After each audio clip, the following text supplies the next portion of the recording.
ದಾವಣಗೆರೆ ನಗರದ ಶಿವಕುಮಾರ ಸ್ವಾಮಿ ಬಡಾವಣೆ 1ನೇ ಹಂತದಲ್ಲಿರುವ ಸರ್ ಎಂವಿ ಪದವಿ ಪೂರ್ವ ಕಾಲೇಜಿನಿಂದ ಸ್ಥಳೀಯ ಸಾರ್ವಜನಿಕರಿಗೆ ಕಿರಿಕಿರಿ ಉಂಟಾಗುತ್ತಿದ್ದು, ಕಾಲೇಜು ಸ್ಥಳಾಂತರ ಮಾಡುವಂತೆ ಸ್ಥಳೀಯರು ಒತ್ತಾಯಿಸುತ್ತಾ ಬಂದಿದ್ದರೂ ಸಂಬಂಧಪಟ್ಟ ಇಲಾಖೆಗಳು ನಿರ್ಲಕ್ಷ್ಯ ವಹಿಸುತ್ತಿದ್ದು, ಕೂಡಲೇ ಜಿಲ್ಲಾಡಳಿತ ಹಾಗೂ ಸರ್ಕಾರ ಸೂಕ್ತ ಕ್ರಮ ಕೈಗೊಳ್ಳಲು ಮುಂದಾಗಬೇಕೆಂದು ಸ್ಥಳೀಯ ನಿವಾಸಿ ಕೆಎಚ್ ಲೋಕೇಶ್ ಆಗ್ರಹಿಸಿದರು. ಸುದ್ದಿಗೋಷ್ಠಿಯಲ್ಲಿ ಮಾತನಾಡಿದ ಅವರು, ಶಿಕ್ಷಣ ಇಲಾಖೆಯ ಅಧಿಕಾರಿಗಳು ಹಾಸ್ಟೆಲ್ ಕಾಲೇಜು ನಡೆಸಲು ಯಾವುದೇ ವ್ಯವಸ್ಥೆಯನ್ನು ಪರಿಶೀಲಿಸದೆ ಅನುಮತಿ ನೀಡಿದ್ದಾರೆ. ಅಲ್ಲದೆ ನಾಗರಿಕರ ಹಕ್ಕುಗಳ ಬಗ್ಗೆ ಅಧಿಕಾರಿಗಳು ಗಮನ ಹರಿಸುತ್ತಿಲ್ಲ ಎಂದ ಅವರು, ಶಿಶು ವಿಹಾರಕ್ಕೂ ಯೋಗ್ಯವಲ್ಲದ ಜಾಗದಲ್ಲಿ ಕಾಲೇಜು ನಡೆಸಲು ಅನುಮತಿ ನೀಡಿದ್ದು, ಈ ಬಗ್ಗೆ ಡಿಡಿಪಿಐ ನೋಟಿಸ್ ನೀಡಿದ್ದರೂ ಯಾವುದೇ ಪ್ರಯೋಜನವಾಗಿಲ್ಲ ಎಂದರು. ಕಾಲೇಜಿನವರು ವಿದ್ಯಾರ್ಥಿಗಳ ಪೋಷಕರ ಮೂಲಕ ಅಕ್ಕಪಕ್ಕದ ಮನೆಯವರ ಮೇಲೆ ಜಗಳ ಆಡಿಸುವುದು, ಕಿರಿಕಿರಿ ಮಾಡಿಸುತ್ತಿದ್ದಾರೆ ಎಂದ ಅವರು, ವಿದ್ಯಾರ್ಥಿಗಳು ಹಾಗೂ ಪೋಷಕರು ವಾಹನಗಳನ್ನು ಮನೆಗಳ ಮುಂದೆ ಅಡ್ಡದಿಡ್ಡಿಯಾಗಿ ನಿಲ್ಲಿಸುತ್ತಿದ್ದು, ಇದರಿಂದಾಗಿ ಇಲ್ಲಿನ ನಿವಾಸಿಗಳಿಗೆ ನರಕಯಾತನೆ ಅನುಭವಿಸುತ್ತಿದ್ದಾರೆ ಎಂದು ಅಸಮಾಧಾನ ವ್ಯಕ್ತಪಡಿಸಿದರು. ಈ ಬಡಾವಣೆಯಲ್ಲಿ ಸರ್ ಎಂವಿ ಕಾಲೇಜಿನ ಆಡಳಿತ ಮಂಡಳಿ ಪ್ರಾರಂಭದಲ್ಲಿ ಆಡಳಿತ ಕಚೇರಿ ಮಾತ್ರ ಪ್ರಾರಂಭಿಸುತ್ತೇವೆ ಎಂದು ಬಾಡಿಗೆಗೆ ಪಡೆದು, ತದನಂತರ ಸುತ್ತಮುತ್ತಲಿನ ಎಲ್ಲ ಮನೆಗಳು ಕಟ್ಟಡಗಳನ್ನು ಬಾಡಿಗೆಗೆ ಪಡೆದಿದ್ದು, ಸುಮಾರು 3,500ರಿಂದ 4,000ರವರೆಗೆ ವಿದ್ಯಾರ್ಥಿಗಳನ್ನು ಸೇರಿಸಿಕೊಂಡು ವಿದ್ಯಾರ್ಥಿಗಳ ಹಾಸ್ಟೆಲ್, ಕಾಲೇಜು ಮತ್ತು ಊಟದ ವ್ಯವಸ್ಥೆ ಎಲ್ಲವನ್ನ ಸ್ಥಳೀಯ ವಾಸಿಗಳು ಓಡಾಡುವ 30 ಅಡಿ ರಸ್ತೆಯಲ್ಲಿ ಅಕ್ಕಪಕ್ಕದಲ್ಲಿ ರಸ್ತೆಗೆ ಇಟ್ಟುಕೊಂಡು ಕಾಲೇಜನ್ನು ನಡೆಸುತ್ತಿದ್ದು, ಸಂಬಂಧಪಟ್ಟ ಅಧಿಕಾರಿಗಳು ಕಾಲೇಜನ್ನು ಸ್ಥಳಾಂತರ ಮಾಡದಿದ್ದರೆ ಸ್ಥಳೀಯ ನಿವಾಸಿಗಳು ಬೀದಿಗಿಳಿದು ಹೋರಾಟ ನಡೆಸಲಾಗುವುದು ಎಂದು ಎಚ್ಚರಿಕೆ ನೀಡಿದರು. ಸುದ್ದಿಗೋಷ್ಠಿಯಲ್ಲಿ D Ravindra, PR Dinesh, S Neelakantappa, Amar, Shivanna, Kurki Virupakshappa, Vishnurao Gujjar, KS Satish Moily, Ankita Moily ಇದ್ದರು. ಕೆಳಗಡೆ ಸರ್ ಎಂವಿ ಕಾಲೇಜ್ ಮಾಡ್ತೀವಿ ಅಂತೇಳಿ ಸರ್ ಎಂವಿ ಹೆಸರಿನಲ್ಲಿ ಒಂದು ಕಾಲೇಜ್ ಮಾಡಲಿಕ್ಕೆ ಒಬ್ಬರು ಬಂದಾಗ ಇನ್ನೇನು ಅಡ್ಮಿಷನ್ಸು ಇರಲಿಲ್ಲ, ಏನಿರಲಿಲ್ಲ, ಒಂದು 50-60 ಜನ ಇಟ್ಕೊಂಡು ಕಾಲೇಜ್ ಮಾಡ್ತಿದ್ದಾರೆ. ಇನ್ನೇನು ಆಗಲ್ಲ ಅನ್ನೋ ಒಂದು ಇದರಲ್ಲಿ ನಾವು ಎಲ್ಲ ಬಡಾವಣೆಯವರು ಯಾರೂ ತಲೆ ಕೆಡಿಸ್ಕೊಳ್ಳಿಲ್ಲ.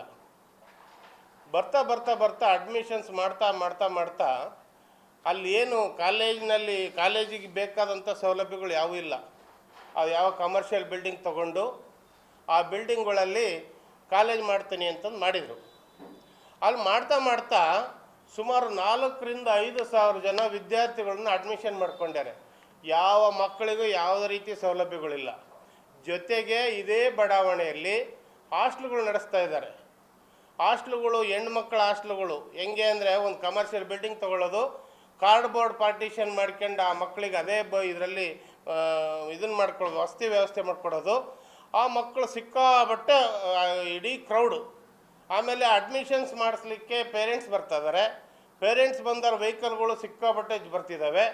ಆ ವೆಹಿಕಲ್ಗಳು ಈಗ ಶಾಲಾ ಮಕ್ಕಳದು ಇದರಿಂದ ಬಡಾವಣೆ ನಿವಾಸಿಗಳಿಗೂ ಒಂದು ದಿವಸನೂ ನೆಮ್ಮದಿ ಇಲ್ಲದಂಥ ಪರಿಸ್ಥಿತಿ ಬಂದಿದೆ. ವೆಹಿಕಲ್ಗಳಂತೂ ನಾವು ಮನೆಗಳಿಗೆ ಹೋಗೋಕ್ಕಾಗಲ್ಲ ಅಂಥ ಪರಿಸ್ಥಿತಿ, ಅಷ್ಟು ಸಮಸ್ಯೆ ಇದೆ. ಕಾಲೇಜ್ ವೆಹಿಕಲ್ಗಳು, ಮಕ್ಕಳ ವೆಹಿಕಲ್ಗಳು, ಆಮೇಲೆ ಅಷ್ಟು ಕಿರಿಕಿರಿ. ಆಮೇಲೆ ಕಾಲೇಜ್ ನಡೆಸೋಕ್ಕಂಥ ಸೌಲಭ್ಯಗಳು ಏನೂ ಇಲ್ಲ ಅಲ್ಲಿ. ಅಂಥ ಕಡೆ ಇದ್ದಾಗ ನಾವು ಬಡಾವಣೆಯವರೆಲ್ಲ ಕೇಳಿದಾಗ 2-3 ಸರಿ ಕೇಳಿದ್ವಿ ಕಾಲೇಜಿನ ಸೆಕ್ರೆಟ್ರಿ ಶ್ರೀಧರ್ ಅವರಿಗೆ, ನೋಡಿ ಈ ಥರ ತೊಂದರೆ ಆಗ್ತಿದೆ, ನೀವು ಬೇರೆ ವ್ಯವಸ್ಥೆ ಮಾಡ್ಕೊಳ್ರಿ ಅಂತೇಳಿ. ಲೋಕಾಯುಕ್ತ ಎಲ್ಲರಿಗೂ ಒಂದು ಮನವಿ ಕೊಟ್ವಿ, ದಯಮಾಡಿ ನಮಗೆ ತೊಂದರೆ ಆಗ್ತಿದೆ, ಇದನ್ನು ನೋಡಿ ಅಂತೇಳಿ ಇದು ಮಾಡಿದಾಗ PU ಬೋರ್ಡ್ನವ್ರ ಹತ್ರ ಹೋದ್ವಿ, DDPUಗೆ. ಸರ್, ನಾವು 4 ನೋಟಿಸ್ ಕೊಟ್ಟಿದ್ದೀವಿ ಈಗ ಆಲ್ರೆಡಿ. ಈಗ ಅವರಿಗೆ 4 ನೋಟಿಸ್ಗೂ ಉತ್ತರ ಕೊಟ್ಟಿಲ್ಲ, ಬರೀ ನೆಗ್ಲೆಕ್ಟ್ ಮಾಡ್ತಿದ್ದಾನ ಅಂತ. ಏನೂ ಸೌಲಭ್ಯಗಳಿಲ್ಲ ಅಂತ ನಮಗೂ ಗೊತ್ತಿದೆ, ಈ ಥರ ತೊಂದರೆ ಇದೆ ಅಂತಲೂ ಗೊತ್ತಿದೆ. ಅವರಷ್ಟು ನೆಗ್ಲೆಕ್ಟ್ ಮಾಡ್ತಾರೆ ಅಂದಾಗ ನಮ್ಮನ್ನು ಇದ್ರ ಮೇಲೆ ಮತ್ತೆ ನೋಟಿಸ್ ಕೊಟ್ಟ ಮೇಲೆ 3 ನೋಟಿಸ್ ಕೊಟ್ಟ ಮೇಲೆ ಒಂದು ಉತ್ತರ ಕೊಟ್ಟವರು. ಏನು ಅಂದರೆ, ಕಾಲೇಜು ನಾವು ಆಗ ನಡೆಸ್ತಾ ಇದ್ದೀವಿ, ರ್ಯಾಂಕ್ ಬರುತ್ತೆ, ಅದು ಬರುತ್ತೆ, ಇದು ಬರುತ್ತೆ, ಇವ್ರಿಗೆಲ್ಲ ಬಡಾವಣೆಯವ್ರು ನಮ್ಮ ಮೇಲೆ ಹೊಟ್ಟೆ ಕಿಚ್ಚು, ಅದಕ್ಕೆ ಅವ್ರು ಹಂಗೆ ಮಾಡ್ತಿದ್ದಾರೆ. ನಮಗೇನು ಇಲ್ಲ, ಕಾಲೇಜವರು ನಮಗೆ ತೊಂದರೆ ಆಗ್ತಿದೆ, ಅದರಿಂದ ಕಾಲೇಜ್ ಶಿಫ್ಟ್ ಮಾಡ್ಕೊಳ್ರಿ ಅಂತ ಹೋಗಿರೋದವೇನೋ. ಅವ್ರ ಕಾಲೇಜ್ ಏನಾದ್ರು ರ್ಯಾಂಕರೇ ತಂದ್ಕೊಳ್ಳಿ, ಏನಾದ್ರು ತಂದ್ಕೊಳ್ಳಿ, ಯಾವುದೇ ಸೌಲಭ್ಯಗಳಿಲ್ಲತಕ್ಕಂಥ ಜಾಗದಲ್ಲಿ ಕಾಲೇಜ್ ನಡೆಸೋದು ತಪ್ಪಾಗುತ್ತೆ.